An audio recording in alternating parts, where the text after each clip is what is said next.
Today, we're gonna look into a 2021 movie named Shang-Chi. Spoilers ahead. Watch out and take care. The story starts around 1,000 years ago, when a man named Zhu Wenwu discovers the mystical Ten Rings which grant immortality and godly powers. He establishes the Ten Rings organization, conquering kingdoms and toppling governments throughout history. In 1996, Wenwu searches for Ta Lo, a village set to harbor mythical beasts. He travels through a magical forest to the village entrance, but is stopped by guardian Ying Li. The two fall in love, and when the Ta Lo villagers reject Wenwu, Li chooses to leave with him. They marry and had a child, Shang-Chi. In the present day, Shang-Chi works as a parking valet with his best friend Katie, who does not know about his past. While going to work, they are attacked on a bus by the Ten Rings organization. At the end they steal a pendant that Li gave to Shang-Chi. Shang-Chi flies out to meet his sister, fearing that the Ten Rings will go after her matching pendant from Li. Katie insists on helping him, so he started revealing his past to her.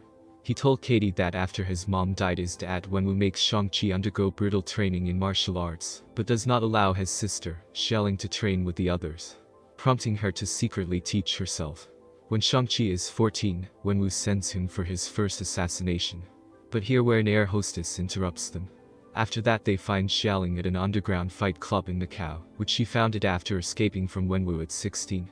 The Ten Rings attack the fight club and Shang leaves Shang-Chi and Katie there, so they try to exit the building another way where they encounter the Ten Rings and start attacking them. While fighting Katie about to fall from the building, but Shang come back and save her. After some intense fight Wenwu arrives to capture Shang-Chi, Katie, Shang, and her pendant. They are taken to the Ten Rings compound, where Wenwu uses the pendants to reveal a mystical map leading to Ta Lo. Wenwu explains that he has heard Li calling to him and believes she has been held captive in Ta Lo behind a sealed gate. He plans to destroy the village unless they release her. When his children and Katie object, he imprisons them. The three meet former actor Trevor Slattery, whom the Ten Rings imprison for impersonating Wenwu, and his Hundan companion Morris, who offers to guide them to Ta Lo. The group somehow escapes and goes to Ta Lo, which exists in a separate dimension, with various Chinese mythological creatures.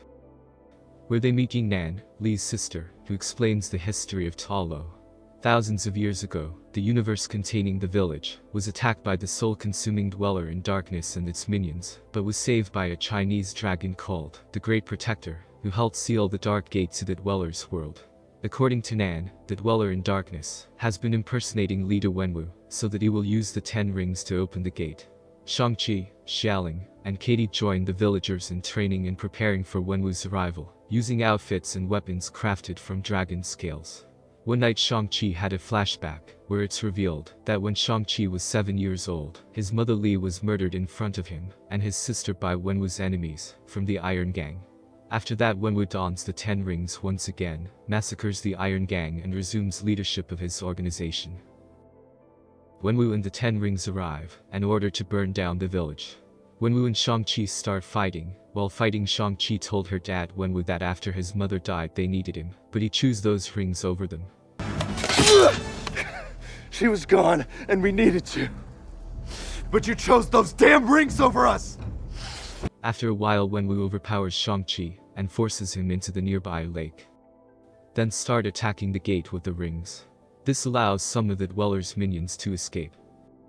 After encountering the powers of those minions, the Ten Rings join forces with the villagers to fight them. The Great Protector revives Shang-Chi and bears him from the lake to battle the minions. Wenwu and Shang-Chi fight once more, where Shang-Chi starting controls some of the rings. After a while Shang-Chi gains the upper hand, but chooses to spare Wenwu. The Dweller in Darkness escapes the weakened gate and attacks Shang-Chi. Wenwu saves Shang-Chi, bequeathing him the rings before being killed by the Dweller in Darkness. After an intense fight between the Great Protector and Dweller in Darkness, Shang-Chi, the Great Protector Dragon, Shang, and Katie manage to kill the Dweller in Darkness. Afterward, everyone gathered lakeside to honor everyone who died on this battle, and the Great Protector returned. Shang-Chi and Katie return to San Francisco, where the sorcerer Wong summons them to Kamertage. And Shang becomes the new leader of the Ten Rings, training women alongside men, despite having told Shang-Chi that she was going to disband the organization. And here's where the movie ends. Subscribe for more videos like that and turn on notifications.